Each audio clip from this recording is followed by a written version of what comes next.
Bonsoir mesdames et messieurs, bienvenue au Capitole, en compagnie de la Cinémathèque Suisse, du TKM et du Théâtre de Carouge. C'est justement grâce à l'équipe du TKM, à la suggestion d'Emile Papa-Georges, que je remercie, et se cache quelque part dans le TKM, que nous sommes là ce soir. Vous êtes très nombreux et nombreuses, ça me fait très plaisir. Je pense que je disais à notre invité spécial que je ressens les vibrations et l'amour pour elle et pour son cinéma. Et donc c'est grâce à la sollicitation du TKM et à cette adaptation du film La Crise que vous allez voir dans quelques instants pour le théâtre. L'adaptation du spectacle débute ce soir au TKM et il sera en programmation jusqu'au 19 janvier avec la mise en scène de Jean Liermier du Théâtre de Carouge. Et donc c'est une très belle opportunité d'avoir avec nous un invité spécial, une grande artiste. C'est une dame formidable qui est cinéaste bien sûr, mais non seulement, justement, elle disait tout à l'heure à la radio avec Thibaut que pour elle, les arts n'ont pas de frontières. Eh bien, elle est née comme musicienne, elle est écrivaine, peintre, danseuse. Elle a fondé et dirige une chorale, elle est metteuse en scène, scénariste, bien évidemment, et réalisatrice. Elle est aussi trapéziste, parce que elle a fait aussi une école sur l'art du cirque. Et donc voilà, c'est un grand plaisir de pouvoir l'accueillir ce soir à la Cinémathèque Suisse. Bienvenue à Colline Serrault, que je vous salue très chaleureusement. Bienvenue.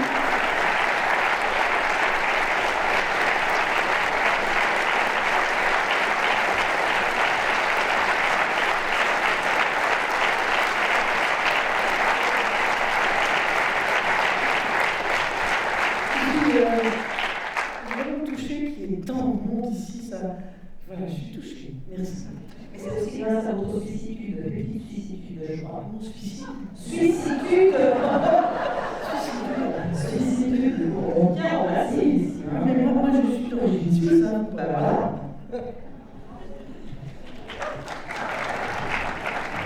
On les connaît, hein. Alors, évidemment, on va avoir une discussion avec les Serrault tout à l'heure, à la fin de la projection. C'est une belle occasion pour nous pour proposer ce film que je suis sûre que quasi tous et toutes vous avez déjà vu, n'est-ce pas? Voilà.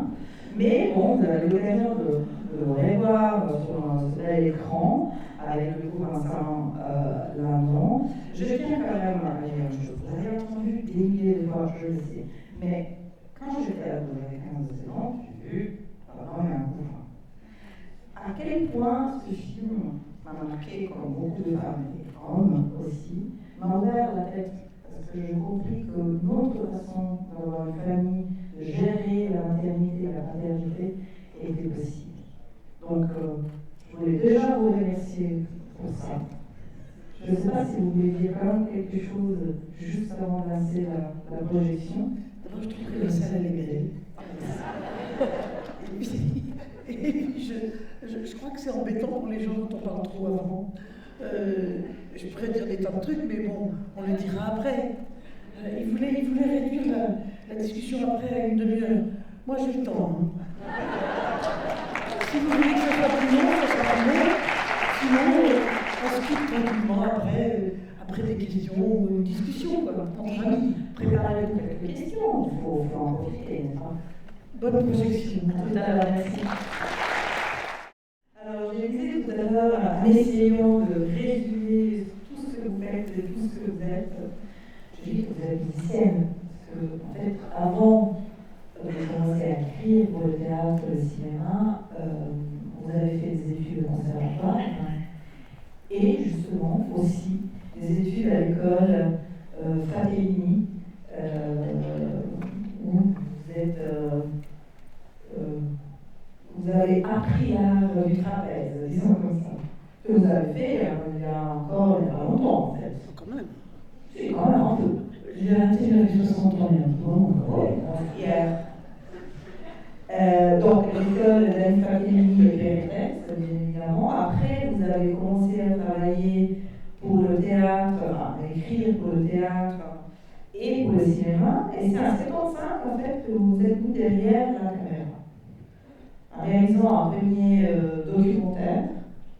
C'était une sorte de film-reportage, si j'ose dire, où, en fait, vous interviewez deux femmes de tout univers, si j'ose dire, et c'était en fait un besoin. Pourquoi vous avez décidé de vous mettre derrière la caméra à partir de ce moment-là?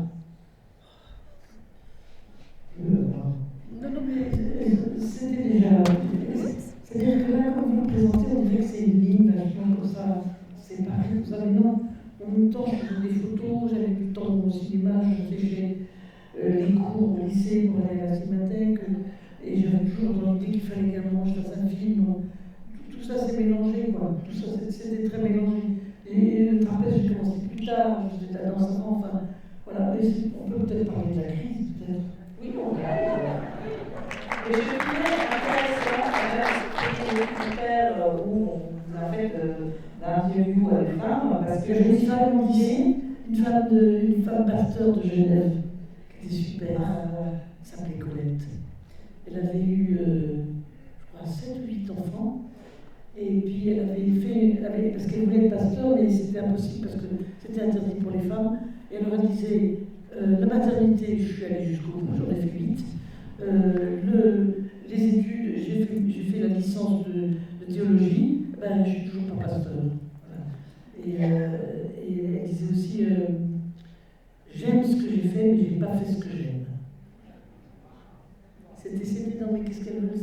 Enfin, voilà, et je me suis demandé dans quelle mesure cette première expérience derrière la caméra a contribué quand même à créer, ensuite, les personnages féminins qui nous ont marqués, en tout cas qui ont beaucoup marqué ma génération, de vos films de fiction. Donc évidemment, les femmes de la crise. Oui, moi j'ai surtout écrit sur des hommes en fait. C'est-à-dire j'ai vraiment fait une peinture du crétin blanc occidental qui change. Et j'ai adoré ces hommes-là parce qu'ils changent. C'est beaucoup ça quand même que j'ai écrit quand même. Absolument, oui. Mais il y a aussi quand même des personnages extraordinaires de femmes dans vos films. Oui. Dont la maman de Victor. Oui, la maman de Victor, oui. Donc, alors, pour ce truc-là, parce que c'est devenu viral, l'histoire de Maria Paco, bon, il y a toujours, dès qu'on parle un peu de cul, ça devient un peu viral, mais ça, c'est pas le plus important dans cette histoire. Le plus important dans cette histoire, ce qui m'a beaucoup frappé, c'est que les hommes aiment beaucoup beaucoup d'hommes aiment cette scène. Et c'est comme si ça les soulageait, qu'ils n'ont pas le poids de la culpabilité de leur mère sur le dos. Mais j'ai encore compris autre chose, parce qu'on ne comprend pas tout de suite ce qu'on fait. C'est le public qui nous apprend. J'ai compris aussi qu'il y a un soulagement énorme, mais extraordinaire, sociétal, fou, une espèce de plénitude, de joie générale quand une femme dit non.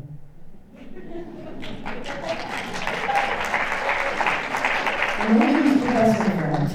Non, j'ai été mère, mais maintenant c'est terminé. Non, je ne suis pas ta bonne. Non. Et ça, c'est. Je ne me suis pas rendu compte en écrivant que j'avais fait ça, mais je vois que c'est comme un soulagement, quoi, de dire. Et de ne pas le dire méchamment, de le dire par amour, en fait. Et vous répétez une partie de ce monologue dans votre spectacle, juste... Oui, je le lis, puisque quand même je l'ai écrit, j'ai le droit quand même de le dire. Alors, avant d'arriver à la crise, on va quand même un petit moment au troisième enfin, ou on parle d'hommes, mais parce que peut-être qu'il pose des questions, peut-être. Ah oui. Mais il y a quand même une anecdote de 3 ans enfin, qui m'intéresse beaucoup. C'est que, à ce qu'il paraît à l'époque, quand vous décidez de réaliser ce film, vous avez eu la peine de trouver vos acteurs. Est-ce que c'est vrai? Oui. Non, j'ai pas eu de la peine, j'ai eu personne. Et pourquoi? Ben, la liste entière de tous les acteurs vivants à ce moment-là qui n'étaient pas grabataires ou enfants, ont refusé. Donc on était en 85, d'accord, Même le gros, vous savez, qui est devenu très très antipathique, ils ont tous refusé, tous. La liste entière, hein, ça va du 18e étage au 36e dessous de la liste. Ils n'ont pas voulu parce que c'était quand même un peu déchoir. Jouer un film où on s'occupe d'un enfant, quand même, pour un mec, c'était pas. Il allait perdre après son sexe à pile et sa virilité, ils l'ont dit. Hein. Ils avaient un flair incroyable. Et donc, en fait, il y en a 3 qui ont accepté de faire le film, et ils sont dans le film. C'est les seuls qui ont accepté. Et avec Vincent Lindon, pour la crise, est-ce que je crois savoir que lui, il tenait beaucoup à ce rôle, mais vous avez hésité quand même. C'est une erreur. Je ne le sentais pas, Vincent. Non. Il était trop gosse. Oh, pas tellement gosse. Moi, je le connais mieux. Mais non, il était pas mal, mais c'est pas ça. Je sais pas, et j'avais complètement tort. Mais ça m'a appris beaucoup de choses. Ça m'a appris d'abord que quand les gens veulent vraiment faire quelque chose avec vous, il ne faut pas dire non.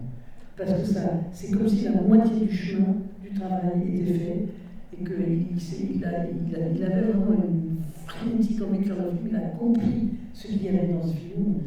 Et il s'est complètement donné, il a tout donné,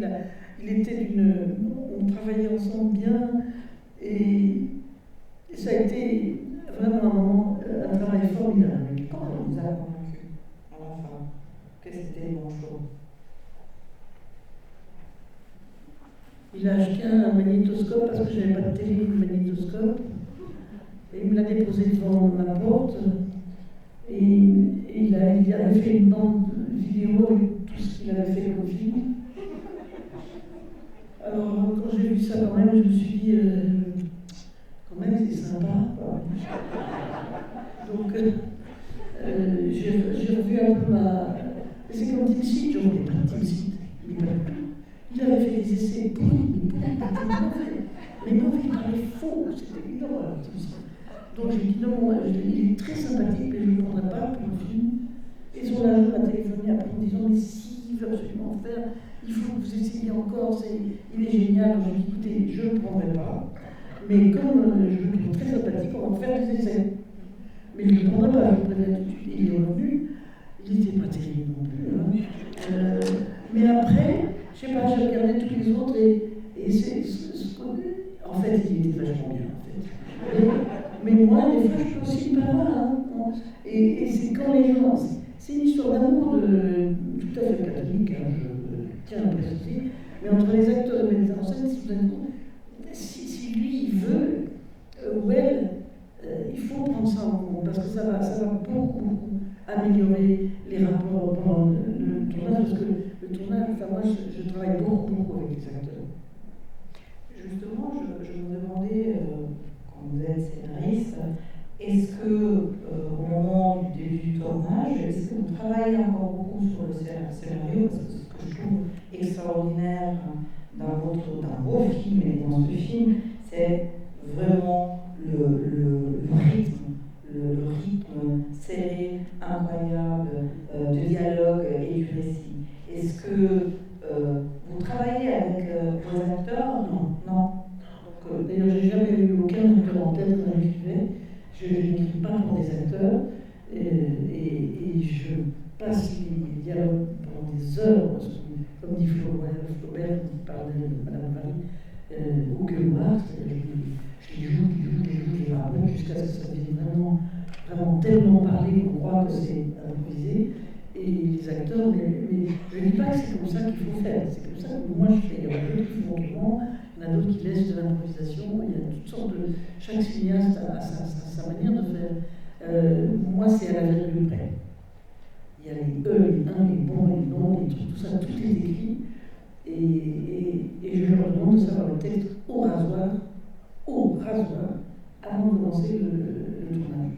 Et c'est une discipline, et on a répété aussi 4 ou 5 semaines avant le tournage. Donc tout est très travaillé, et en même temps, justement, quand on a cette solidité, ce travail, tout ce qui arrive en plus pendant le tournage, on le prend. Parce que c'est ici et maintenant le tournage, c'est ici et maintenant, donc il y a des choses qui viennent pas, mais sur une très forte base solide. Sinon on court après le truc, voilà. Et ce que je trouve encore plus extraordinaire dans le film, c'est un corps extrêmement contemporain. Vous touchez à beaucoup de thématiques, celles qui vous sont chères. Et il y a quelques années, vous avez eu envie en fait, de faire une adaptation avec votre fils et sa femme pour le théâtre. Pourquoi vous avez eu cette envie? Parce que je me suis dit que, parce que d'abord je suis une fan du théâtre aussi, beaucoup, j'ai été là, et donc l'opéra, et puis j'ai été élevée dans un théâtre. Donc je me suis dit, un film c'est chouette, c'est bien, mais ça vieillit, les accessoires, les costumes, les trucs, les copies vieillissent. Là elle était un peu sombre, mais en même temps c'est une bonne politique ici. Ici ils passent encore les films en 35, mais là elle était fatiguée, elle était trop sombre. Mais donc les choses vieillissent, alors que le texte ne vieillit jamais. Si il n'est pas trop. Enfin, après, peut-être que jamais ce sera monté, j'en sais rien. C'est pas moi qui décide, mais en tout cas, s'il existe un texte de théâtre, les gens, d'autres que moi, peuvent s'en servir de faire comme on fait avec les textes de théâtre. Les metteurs en scène peuvent s'en servir, c'est là, c'est pour eux, ils peuvent le prendre. Et moi, je vais monter à Paris aussi. La crise, prochainement en 26. Et j'ai fait la même chose sur le 3 hommes et un enfant. Il y a une adaptation théâtrale qui peut le prendre, et je vais le faire sur la Belle Verte aussi. J'ai envie que ce soit et un film et un texte. Le texte, c'est éternel. Est-ce qu'il y a des questions en salle pour la crise ou pour d'autres films de Colin Serrault? Alors, tout devant. Troisième rangée, je vois. Faites comme ça. Je me demandais juste, excusez-moi, l'acteur dont vous parliez, vous ne vouliez pas. L'acteur dont vous l'acteur dont vous parliez que vous ne vouliez pas non plus, outre un don, c'était qui? Timsit. Oui, je ne sais pas qui c'est. Timsit, c'est celui qui joue Michou. C'est Michou. Ah, ok. J'étais bête. C'est dommage. Bah oui. D'autres questions? Alors, il y a Thomas et Maxime avec les micros, il faut juste faire comme ça. C'est vrai que les lumières sont un peu fortes, donc du coup, nous, on ne voit pas très bien en salle.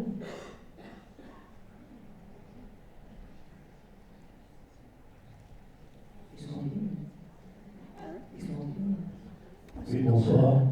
Est-ce que vous pourriez dire quelques mots sur vos choix musicaux et la place de la musique classique dans vos films? Oui, ben, c'est-à-dire que moi, j'étais au départ, j'ai fait du piano beaucoup, de la guitare classique. Et puis quand j'ai eu les jambes assez longues pour atteindre le pédalier, j'ai commencé à faire de l'orgue, j'étais organiste en fait. Puis j'ai fait des classes d'esthétique et d'histoire de la musique et tout ça au conservatoire. Et donc mon premier métier au fond c'était la musique. Et puis là pour la crise, je savais, je n'aime pas trop les compositeurs de musique de film. Il y en a maintenant qui sont vraiment très bien, mais à l'époque je ne sais pas. Donc je me disais il faut que je trouve une musique. Et j'ai été très amie avec Sonia Videra-Terton, vous savez cette violoncelliste qui joue là, qu'on voit d'ailleurs jouer. Et je lui dis pourquoi tu ferais pas la musique du film? C'est tellement beau que tu joues. Et elle m'a dit oui, mais je sais pas enfin bon, bref, elle a quand même accepté et puis elle a improvisé. Et puis c'est bien parce que comme le film a marché, elle a pu s'acheter un très cher violoncelle. Ça, j'étais contente. Pour 3 hommes et un enfant, j'ai une blague aussi, c'est pareil, tout le générique de début, c'est du jazz, c'est Blue Note, c'est très beau, c'est Horace Parlan. Horace Parlan, c'est un pianiste black américain et qui a eu la polio quand il était gosse, donc il a une main droite qui joue comme ça. Et puis la main gauche c'est un très grand musicien. Et j'ai laissé courir sur tout le générique et toute la grande première scène du Couffin, sa musique que j'adore, c'était le grand jazz de l'époque où les jazzmen avaient vraiment quelque chose à dire. Donc, et puis, je sais pas, 3 ans peut-être après la sortie du film, un jour je reçois un coup de fil. Hello, is this Mrs. Serro? Alors je lui dis oui. Who are you? I'm Horace Parlan, pianist, jazz pianist. And I must say, you have changed my life. Je suis pianiste Horace Parlan et ça a pas mal changé ma vie, votre film. Parce que comme il a des masses de droits d'auteur, il s'est acheté une maison, tout ça. Est-ce qu'il n'y a pas aussi un anecdote sur le choix du Schubert? Oui. Alors quand le film a été filmé, il y a toute la musique de Schubert, et on l'a présenté aux distributeurs, et ils ont dit oui, enfin bon, on ne sait pas très bien qui ça va intéresser cette histoire de bébé. Enfin, ils avaient un flair aussi incroyable. Ils ont dit on va vous donner 50 salles. 50 salles, c'était vraiment, pour la France, c'est vraiment un enterrement de première classe. Donc, on dirait, puis ils voient le film et ils disent ah oui, mais là, non, là, ça va pas du tout, c'est la musique, ça va pas du tout la musique. C'est qui la musique? Alors, je dis c'est Schubert. Et ils me disent Schubert, c'est quoi qu'il a fait comme autre musique de film? Bon, je dis, il n'en a pas fait tellement. Alors ils disent, non, ben, ça c'est pas bon hein, pour le film. Donc, soit vous changez la musique, soit on vous enlève 20 salles. Voilà. Alors déjà, bon, enfin là, j'avais plus de 30 salles, quoi. Donc ils ont loué un auditorium, ils m'ont proposé des tas de musique vraiment, enfin, j'ai dit toujours, ça vous connaissez l'expression ras des pâquerettes? Ben là c'était en dessous des pâquerettes. Et puis finalement à l'arrivée, ben, je leur dis non, moi j'ai mis longtemps à dire ça parce que c'était quand même une douleur de voir qu'ils allaient enlever 20 salles. Donc je leur ai dit, bon mais on a encore le droit d'auteur en France, donc ça sera Schubert. Parce que c'est beau, parce que quand Roland Gigot découvre l'appartement dévasté et qu'il est complètement paniqué, affolé, il y a cette musique extraordinaire du quintet qui accompagne ça, et on voit qu'il aime l'enfant. On voit qu'il est. C'est pas seulement son appartement démoli qu'il a fait, c'est qu'il aime cet enfant maintenant, on le sent, on le voit. Et la musique accompagne ça, et c'est très touchant. Donc j'ai dit, voilà, ben, ils m'ont enlevé 20 salles. Voilà. Enfin, grâce à vous, ils ont vite remise. Je rappelle en fait que le film de 85 était un des plus grands succès des années 80 du cinéma français, au box-office. Et puis il y a eu des remakes, même à Hollywood. Qu'est-ce que vous avez pensé de ce remake d'ailleurs? Écoutez, quand je touche de l'argent d'un truc que j'ai fait ou pas fait, je n'en dis pas mal. Est-ce qu'il y a encore une question? Ce serait une nouvelle. Je comprends. Bonsoir.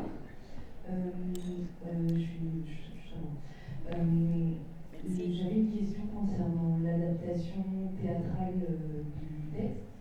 Est-ce que vous, avec Jean Yarmir, vous l'avez coécrit parce que c'est lui, ou comment on adapte ça à un huis clos théâtral? Ça, il a fait le film. Merci. C'est pas un huis clos, c'est un huis personnages. Parce que, non, mais je ne l'ai pas fait avec Jean, et Jean a été vraiment très fidèle au texte. L'adaptation pour le théâtre, on l'a faite avec Samuel Tadinage, qui est mon fils, qui est aussi auteur de théâtre et qui est très bon pour ces choses-là. Et il fallait parce qu'au théâtre, c'est pas possible d'avoir 36 000 personnages, sur le plan financier, c'est impossible. Donc il a fallu qu'on réduise, et puis aussi on ne pouvait pas avoir des enfants sur scène parce que c'est des questions de juridiques qui sont insolubles. Donc on a dû réduire le film à 8 personnages, et c'est lui qui a fait en grande partie du boulot. Il a aussi inventé des nouvelles solutions qui sont extrêmement drôles, parfois qui sont pas dans le film. Et puis après, moi, on a travaillé à 4 mains, mais c'est une bonne adaptation.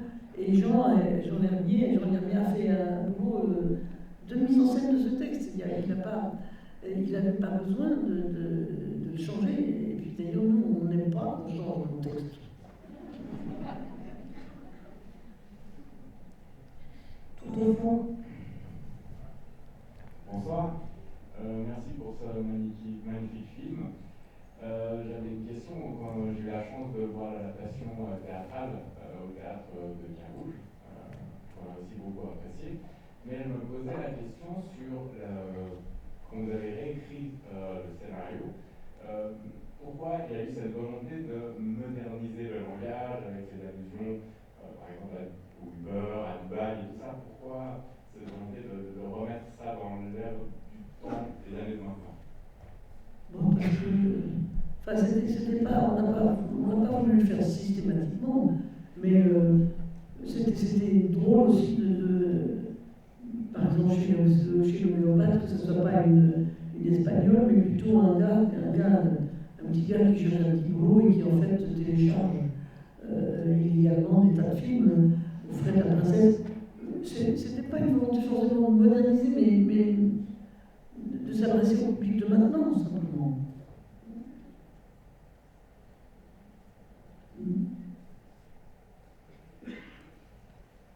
Bonjour. Je vous ai découvert il y a près de 40 ans dans Lapin, le fameux monologue où il y a peut-être des gens dans la salle qui l'ont vu. C'est vrai que vous donnez l'impression de parler des femmes, mais en fait vous parlez aux hommes, et moi j'aime bien ça. Et dans ce film, vous parlez aux hommes à un moment donné en leur donnant un secret. Moi, il est arrivé, les hommes m'ont demandé, mais c'était quoi ce secret? Alors, c'est un secret, je ne vais pas vous demander de le livrer, mais j'aimerais peut-être savoir quel est le secret du secret. Est-ce que vous pouvez nous en dire plus? Oui, mais en tout cas, moi, je ne le connais pas. Ça, je crois que c'est la même histoire que le laboureur, la femme de La Fontaine, travailler pour donner de la peine, c'est le fond qui manque le moins. Quand le laboureur meurt, il dit à ses enfants, j'ai caché un trésor quelque part dans mes terres, et si vous labourez bien les terres, vous allez voir, vous allez les trouver. Et en fait, ils labourent comme des fous et ils font de la très très bonne agriculture et ils gagnent beaucoup d'argent, quoi. Et c'est le chemin qui compte. De chercher les trésors, de chercher comment vivre ensemble entre hommes et femmes, c'est ça le secret peut-être. C'est pas un secret c'est un secret mouvant, c'est un secret de vie en fait. Chemin de vie.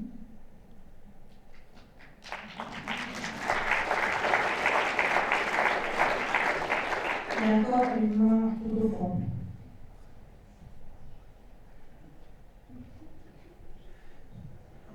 Je rebondis du coup. Est-ce que vous pensez que depuis la sortie du film, entre masculin et féminin, on s'est rapproché, on se comprend mieux? Ah oui. C'est-à-dire que déjà, il y a eu MeToo, ça a été extrêmement important, tout dans le métier, mais ça s'est sorti dans beaucoup de métiers, mais surtout avec des gens connus. Il y a eu l'histoire Pellicot, qui a vraiment été un choc mondial. Mais il n'y a pas que ça, il y a ce que je crois voir, mais je peux me tromper, j'ai l'impression quand même que beaucoup d'hommes se posent des questions sur leur place dans cette société, sur la nature de cette société.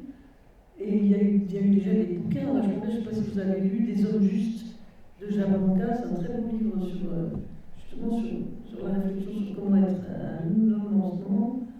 Et de toute façon, c'est pas un combat, le combat des femmes n'est pas un combat les uns contre les autres, c'est un combat contre une structure sociétale, c'est beaucoup plus profond que ça, c'est-à-dire qu'on vit on croit qu'on vit dans un capitalisme ceci ou capitalisme cela. Non.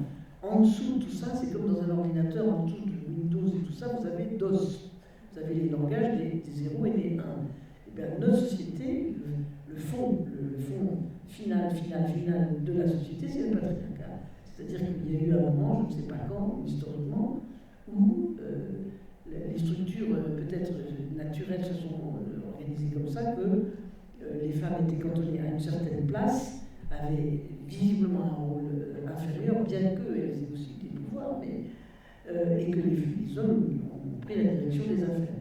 Ce qui nous a emmenés là où on est. Ça peut, il y a des trucs bien, il y a aussi un espèce d'effondrement quand même qu'on constate, qui est dû à des structures politiques, mais à moi, qui est dû aussi à cet effondrement en général, qu'il soit écologique, qu'il soit financier, qui est dû aussi à la structure patriarcale. C'est-à-dire que c'est une structure qui, dans son essence, dit quelque chose de vivant m'appartient.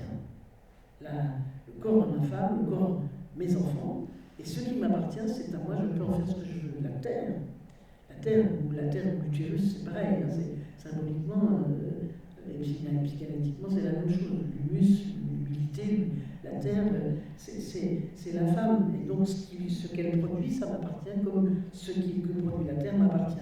À partir de ça, et ça, les femmes aussi peuvent avoir cette idée-là. Mais à partir du moment où quelque chose de vivant m'appartient, je peux en faire ce que je veux, je peux aussi le tuer. Je peux m'en servir pour moi. Je peux le dominer pour qu'il me serve.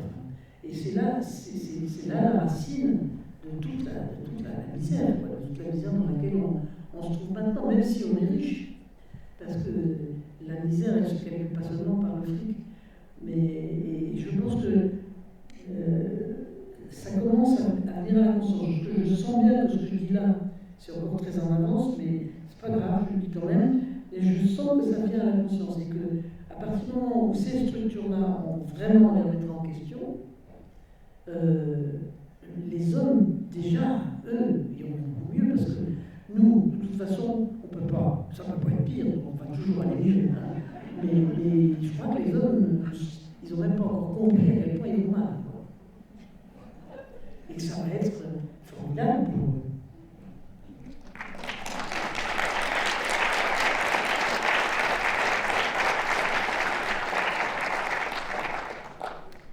Vous faites rare depuis un petit moment au cinéma. Oui, j'ai pas tourné là depuis 10 ans. J'ai écrit une série d'après un très très beau livre de Georges Sand qui s'appelle Consuelo, qui était très très bien financé. Après le Covid, c'était toute la production française a été déplacée, les films en costume. Et là, je suis en pré-production d'un long métrage aussi.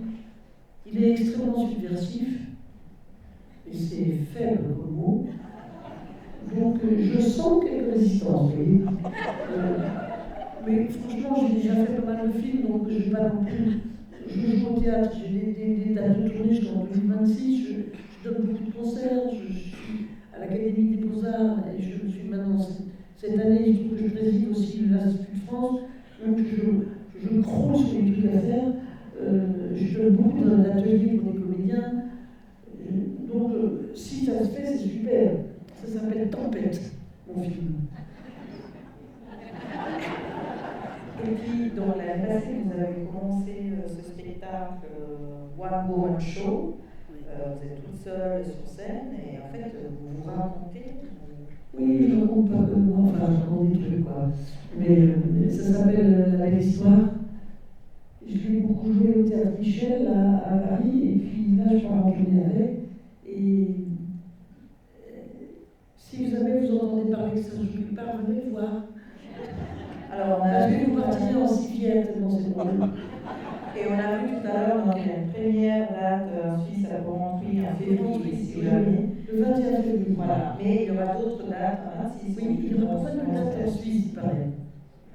Et d'ailleurs, vous travaillez aussi beaucoup à l'Allemagne. Est-ce que c'est juste? Oui, j'ai mis en scène Lapin au Chemin Théâtre il y a 2 ans, je crois. Et donc, prochain projet de film en tête, ça on a noté, on n'a pas oublié.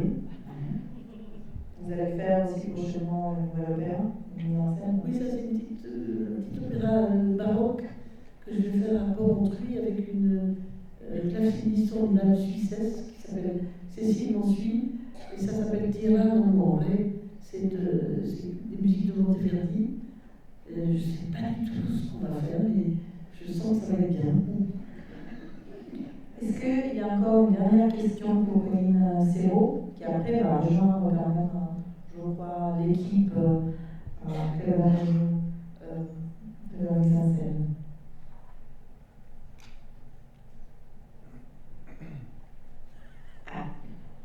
Non, vous pouvez juste...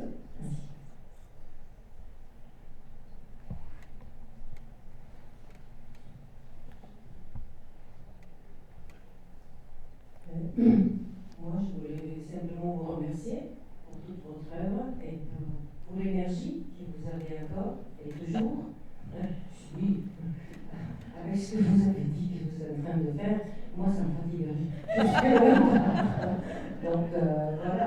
Et vous êtes un exemple lumineux pour beaucoup de femmes et hommes.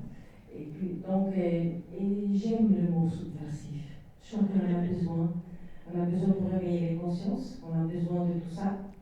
On a besoin de personnes comme vous qui nous secouent un peu, qui nous font rire. Et j'apprécie ça, de faire bouger les choses en faisant rire les gens. Je pense que c'est vraiment le meilleur moyen parce que ça reste. On n'a pas l'impression d'avoir reçu une leçon, mais on a quand même reçu une leçon. Donc je pense que c'est l'un des meilleurs moyens d'apprendre. Merci beaucoup. Merci à vous. Merci. Merci, madame. Ça me rappelle une histoire marrante. C'est une comme vous, je ne suis plus à de la radio, alors vous êtes ici, vous faites ici, vous êtes cela, vous faites cela, le truc que je fais. Et vous dites que ça vous fatigue. Moi aussi, ça me fatigue quand je pense.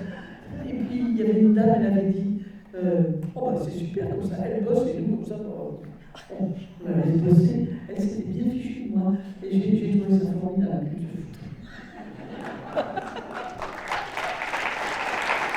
Merci beaucoup, Pauline Serrault. Merci à vous pour vos questions et votre amour. Je rappelle donc jusqu'au 19 janvier la crise au TKM à Lausanne. Merci.